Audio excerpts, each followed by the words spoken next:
चंदन नगर गांव में निर्मला अपने बेटे मंगलू की शादी शीला से आज से 14 वर्ष पहले करा के आई थी। मंगलू अपने पिताजी की पुश्तैनी व्यवसाय धोबी का काम करता था, लेकिन उनकी दरिद्रता जाने का नाम ही नहीं लेती थी। एक दिन उसका बेटा कन्नू स्कूल से आकर बोला, पिताजी, मैं कल से स्कूल नहीं जाऊंगा। मेरी फटी हुई पैंट और शर्ट देखकर बच्चे मेरा मजाक उड़ाते हैं। टीचर भी कह रहे थे कि कल से ये ड्रेस नहीं चलेगी। ऊपर से जूते भी फट गए हैं। जब तक ये नहीं आएंगे मैं स्कूल नहीं जाऊंगा। अरे ऐसे कैसे कोई कह सकता है? स्कूल में हम पढ़ने जाते हैं, ना कि कपड़े दिखाने। कन्नू सच ही तो कह रहा है। 2 साल से एक ही कपड़े पहनकर स्कूल जा रहा है। कई बार बोला कि सिर्फ कपड़े धोने से घर नहीं चलेगा, हमें कुछ और धंधा करना चाहिए। भाई, मैं तो इतना ही जानता हूँ कि जितनी लंबी चादर हो उतना ही पैर पसारना चाहिए। हमारे बाप दादा कपड़े धोने का काम करते आ रहे हैं, तो हम भी कर रहे हैं। और पढ़ लिख कर होगा क्या है? आखिर इसको भी तो कपड़ा ही धोना है। क्या कहा? मेरा बेटा कपड़ा धोएगा? देख लेना, मैं अपने बेटे को पढ़ा लिखा कर अफसर बनाऊंगी। मैं मेहनत करूंगी, मेहनत करके इसे इसके मुकाम तक पहुंचाऊंगी।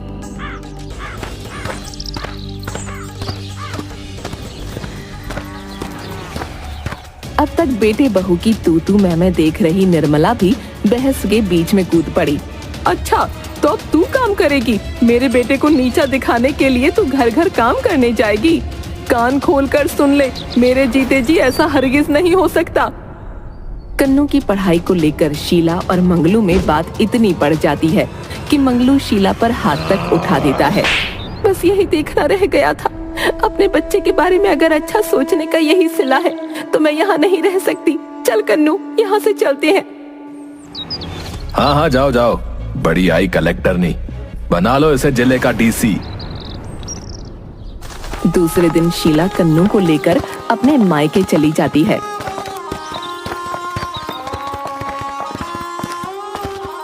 लेकिन मायके में भी उसको सपोर्ट नहीं मिलता।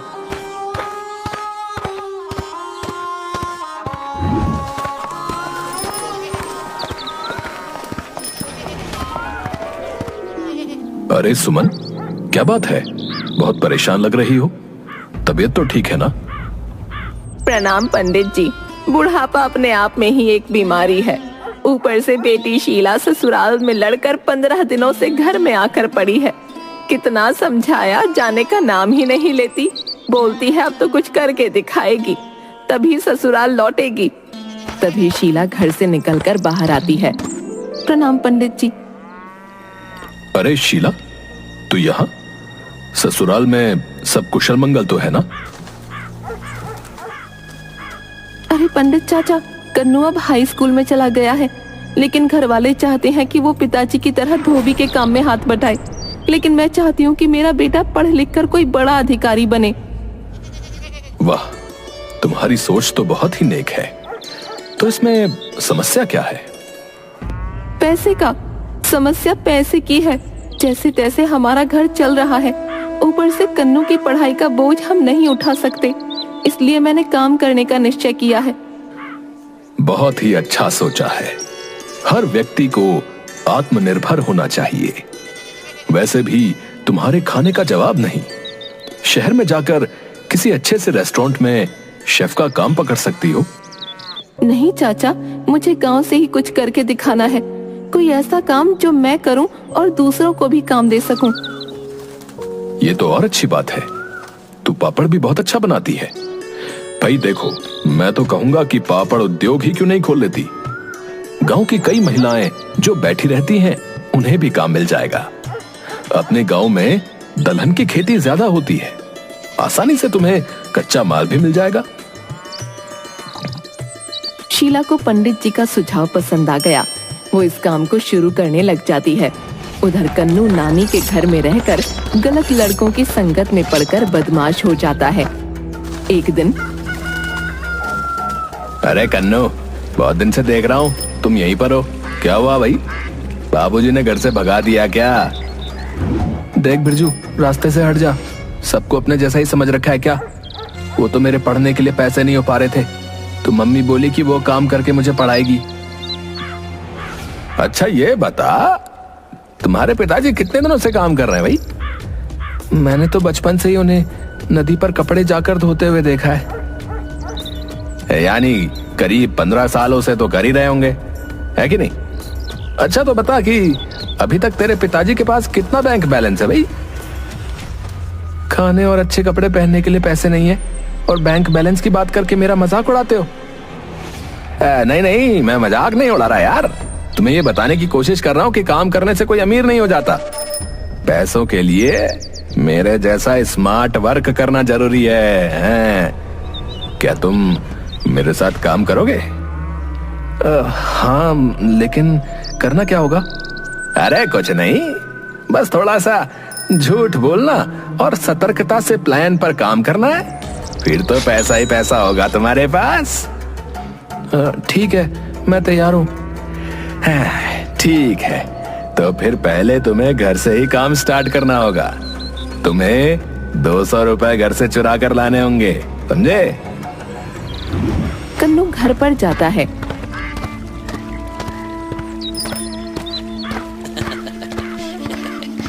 और सुमन के बटुए से 200 रुपए निकालकर चुपचाप बिरजू के पास चला आता है। ये लो बिरजू, 200 रुपए। मैंने अपना स्मार्ट वर्क कर लिया, नानी के पर्स से निकाल लिया। वाह वाह वाह, लेकिन अगर घर में पूछेंगे कि क्या पैसे तुमने लिए हैं तो क्या कहोगे? कौन पैसा? कितना पैसा? और किसका पैसा? मैं तो सुबह से घर में आया ही नहीं। शाबाश मेरे शेर, शाबाश। अब तुम मेरे स्मार्ट वर्क के सेनापति बन सकते हो। चलो अब मैं तुम्हें अपना प्लान समझाता हूँ। हमें शहर का सबसे धनी सेठ जो है ना, सेठ करोड़ी मल, उसके यहाँ चोरी करनी है। क्या कहा? चोरी? अरे चोरी नहीं रे कन्नू, इसे स्मार्ट वर्क कहते हैं। कम काम करके ज्यादा पैसा कमाना है। पर रात में मुझे माँ और नानी आने नहीं देंगी। अरे मैंने पहले ही बताया था कि हमारे धंधे में थोड़ा सा झूठ बोलना और प्लान को सतर्कता से करना जरूरी है। बोल देना कि दूसरे गांव में जागरण है? वहीं दोस्तों के साथ जा रहा हूं।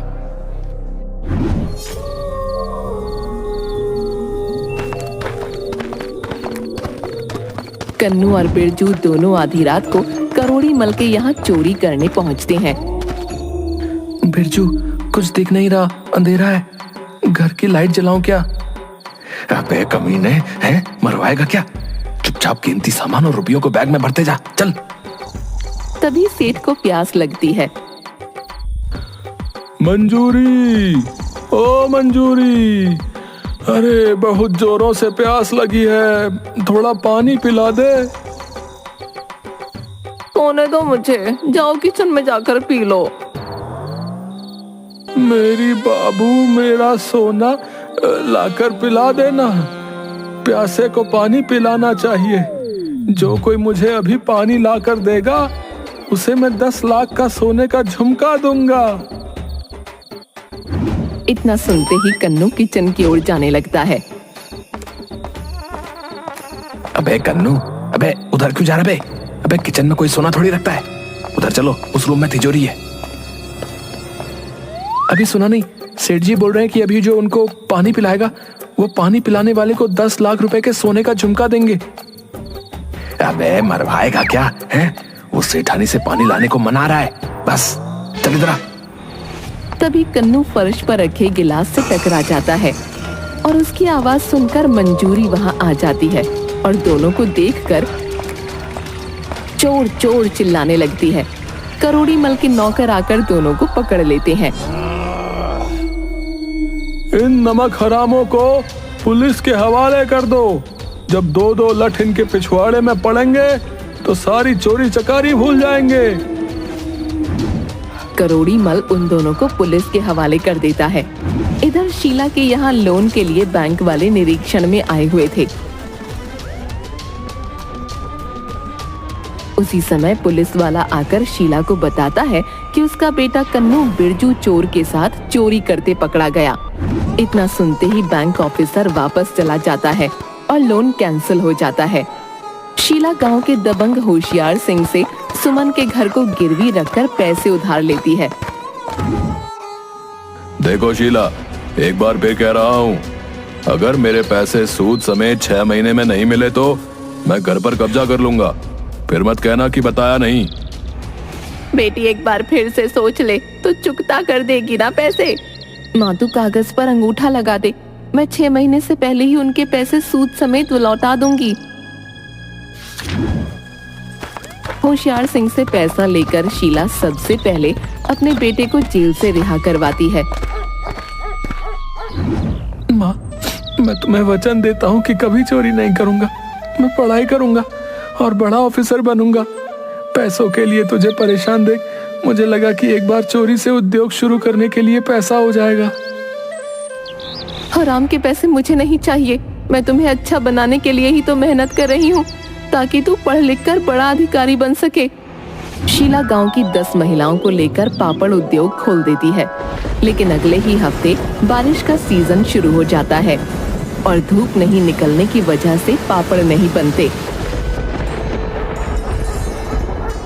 शीला, मैं इधर से गुजर रहा था तो सोचा कि हालचाल पूछता चलूं।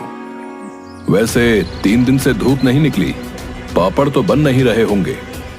हाँ चाचा, धूप नहीं निकल पाने से अभी पापड़ नहीं बन रहे। 3 महीने हो गए हैं, 1 महीने का सूद भी बाकी है। सुमन को अपने साथ लेकर ससुराल चली जाना। 3 महीने अभी बाकी हैं चाचा, आपके पैसे सूद समेत मिल जाएंगे। होशियार सिंह के जाने के बाद पंडित ज्ञानचंद वहां पर आते हैं। शीला, तुमने जो सैंपल भेजे थे वो दिल्ली की एक कंपनी से अप्रूव्ड होकर आ गया है। 2 महीने में हमें 2 करोड़ रुपए के पापड़ का टेंडर मिला है। 50 लाख रुपए एडवांस भी मिले हैं। पंडित चाचा, सब आपके आशीर्वाद का फल है। बहुत दिनों बाद कुछ अच्छा सुन रही हूँ, मैंने तो उम्मीद ही छोड़ दी थी। अरे बिटिया, ये सब तुम्हारी मेहनत का फल है। बस अब ज्यादा से ज्यादा पापड़ बनाओ। शीला अपनी टीम में 10 की जगह अब 50 महिलाओं को लगा लेती है। संयोग से धूप भी निकल आती है। शीला दिन रात एक कर देती है। महिलाओं में भी नया जोश और जुनून होने के कारण 15 दिन पहले ही टारगेट कंप्लीट हो जाता है। मालिक, सुना है शीला को 2 करोड़ रुपए का ऑर्डर मिला है और वो कल माल भेज भी रही है। ऐसा हो गया तो वो पैसा लौटाकर सुमन का मकान छुड़ा लेगी हुजूर। नहीं, मैं ऐसा नहीं होने दूंगा। वर्षों से सुमन की जमीन पर मेरी नजर थी। बिलवा। जी मालिक, हुकुम मालिक। आज रात जाकर उसके पापड़ गोदाम में आग लगा दो। ऐसा ही होगा मालिक। उधर पापड़ गोदाम में माँ, रात के 12 बजने वाले हैं, चलो अब सो जाओ। नींद नहीं आ रही है बेटा, इसमें हम सभी महिलाओं की लगन और मेहनत है। कल ये चली जाएगी और हम करोड़पति बन जाएंगे। हमारे साथ साथ हमारी टीम की महिलाओं का भी काफी जोश बढ़ेगा इससे। थोड़ी देर बाद जब दोनों वहीं सो जाते हैं तो बिलुआ आकर गोदाम में आग लगा देता है। भागने के क्रम में बिलुआ गिर जाता है और उसका शरीर आग पकड़ लेता है। तभी शीला जाग जाती है। कौन है वहाँ? अरे आग लग गई, आग, कोई बुझाओ इसे। टीम की अधिकतर महिलाएं वहीं सोई थीं। सभी ने जान की बाजी लगाकर आग को बुझा दिया। उधर बिलुआ को भी महिलाओं ने बचा लिया। बिलुआ, तुम्हारी बीवी को भी मैंने यहाँ काम दिया, तुमसे ऐसी उम्मीद नहीं थी। दीदी, मुझे माफ कर दो। होशियार सिंह के कहने पर मैंने ऐसा किया। मैं उसके खिलाफ गवाही देकर प्रायश्चित करूंगा। मेरी मति मारी गई थी जो मैंने उस कपटी का साथ दिया। मैं होशियार सिंह के खिलाफ गवाही के लिए तैयार हूँ। बिलुआ, काम तो तुमने माफी के लायक नहीं किया, लेकिन हर एक इंसान को सुधरने का मौका मिलना चाहिए। धन्यवाद दीदी, धन्यवाद। मैं आज के बाद कभी गलत काम नहीं करूंगा। बिलुआ की गवाही पर पुलिस होशियार सिंह को पकड़ कर ले जाती है। इधर पापड़ की डिलीवरी होने के बाद शीला की टीम को 10 करोड़ रुपए का पापड़ बनाने का ऑर्डर और मिलता है। जल्द ही शीला जिले की सबसे बड़ी उद्योगपति बन जाती है। आसपास के कई गांवों की महिलाएं उसकी पापड़ कंपनी में काम करने लगती हैं। उधर मंगलू को भी अपनी गलती का एहसास होता है और वो शीला से माफी मांग लेता है। वो भी टीम का सदस्य बनकर काम करने लगता है। बहू, बैठे बैठे मन नहीं लगता। इन महिलाओं के साथ काम करूंगी तो मन लगा रहेगा। मुझे भी अपने साथ काम पर रख ले। अरे आप तो मेरी सासू माँ है, आपको इजाजत की क्या जरूरत। भगवान ऐसी मेहनती बहू सबको दे। और इस तरह से अपनी मेहनत के बलबूते शीला ने कन्नू का एडमिशन एक अच्छे स्कूल में करवा दिया और उसकी पढ़ाई को आगे बढ़ाया और अपने सपने को पूरा करने में लग गई।